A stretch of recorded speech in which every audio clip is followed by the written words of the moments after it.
Hello and welcome back. If you're back, and welcome to if you're here for the first time. My name's Taboka Dujuzile, and it's lovely to have you here join me in this Bible series that I've been going through. So I've been studying Exodus and I've been enjoying it. And I thought, well, why don't we document this? Why don't we keep it for future use, future reference? And why don't we share it with others who might be interested in studying Exodus one day? Here you go. You have the whole study right here. So it's been 10 whole weeks of studying Exodus. Excuse the noise in the back. I'm a mother, I have kids. They will be talking in the background, so it's normal. If they watch this in the future, you see how much noise you guys were making. Yeah. So we are finally at the end. It's been such a journey. It's been 10 whole weeks. We had 2 weeks, 2 breaks. So we didn't have an episode airing live for 2 weeks, but it's been 10 weeks of this series, and we're finally at the Exodus. So the book of Exodus gets its name from this part of the story. So last time, if you've been following the series, we were in chapter 12 and we did 12a. So I did half of 12 because the second half talks about the Exodus and I wanted the whole episode on the Exodus. So we're finally coming to an end and a close to this series. It's been awesome. I hope you've enjoyed it. I definitely have. I've been looking forward to how the story will unfold, what's going to happen next. I've been sitting on the edge of my seat trying to find out what's going to happen next. And it's finally at the Exodus. It's finally at the apex of it. Okay, so during the night, Pharaoh summoned Moses and Aaron and said, "Up, leave my people. You leave my people. You and the Israelites, go worship the Lord as you have requested. Take your flocks and herds, as you have said, and go. And also bless me." Really? You know how people say, "Pray for me at church"? Like, why don't you just call yourself?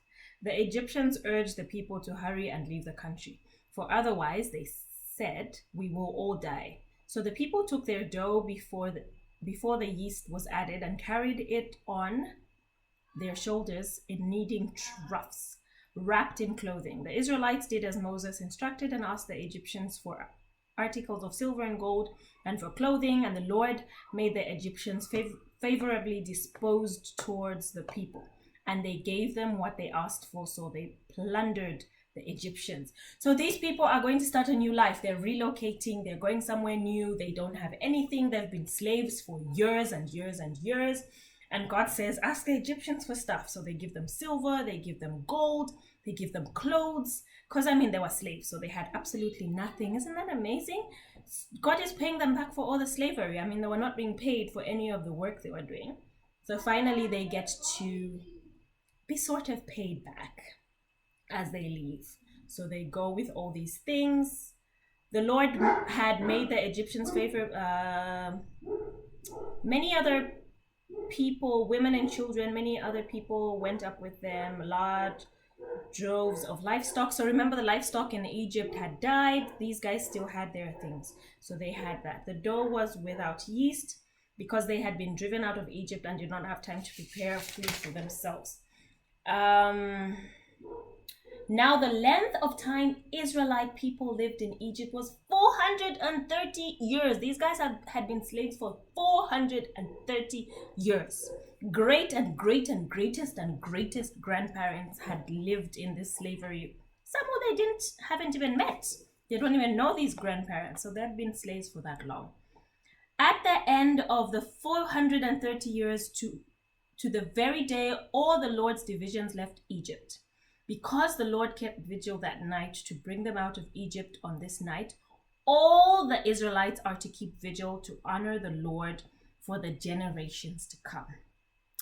So they were giving restrictions for this Passover, and as you know, so today when this is airing, it's Easter Sunday, the day Jesus rose.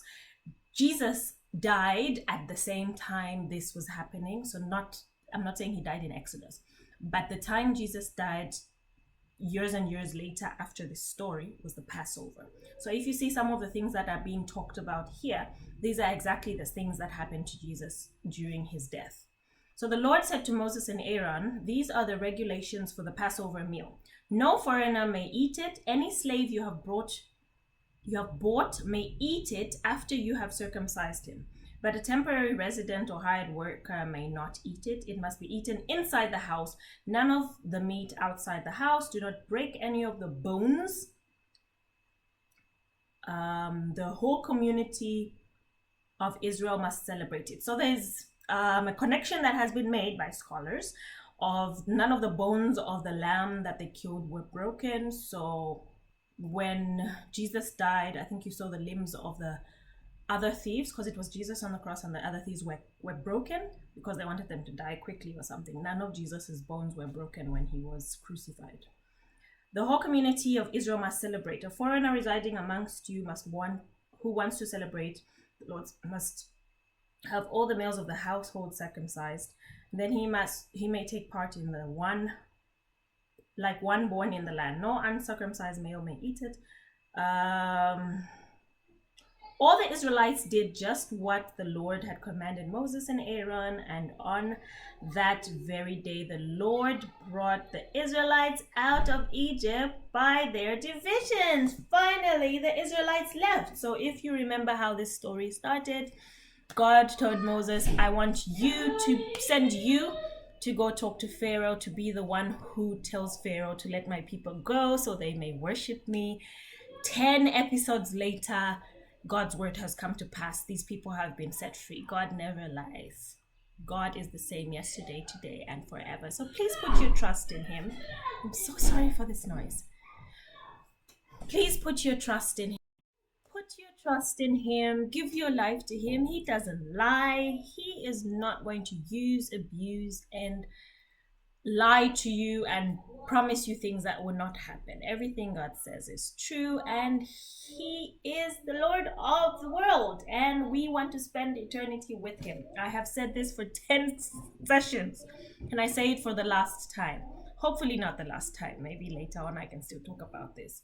But please, can you give your life to God, because one day it'll be too late, and one day we will not be able to make this decision. Right now you can, but there will come a time when you're not able to make that decision. So please make the right decision today, so that you can spend eternity with God, so that we can all spend eternity with God. It was lovely having this study with you, whoever you are, wherever you are.